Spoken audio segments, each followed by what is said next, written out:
হাসিনা যাই করুক, দেশের জন্য অনেক কিছু করছে। বাংলাদেশের বর্তমান ঋণ 99.3 বিলিয়ন মার্কিন ডলার, আর গত 16 বছরে পাচার হয়েছে 94 বিলিয়ন মার্কিন ডলার। হিসাব করে দেখলাম, বেটে যে টাকা পাচার করছে সে টাকা দিয়ে মাত্র 697টা মেট্রো রেল, 397টা স্যাটেলাইট আর 36টা পদ্মা সেতু বানানো যাইত। একটা 1000 টাকার নোটের ডাইমেনশন 162 mm, 70 mm, 0.25 mm।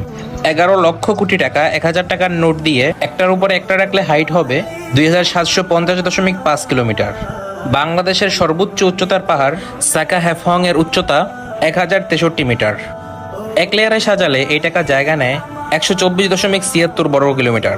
ঢাকার সাইজ হলো 306 বর্গ কিলোমিটার, চট্টগ্রাম 155 বর্গ কিলোমিটার।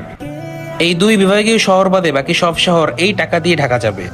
আর এই টাকা পাশাপাশি বসালে লেন্থ হয় 17,82,349.6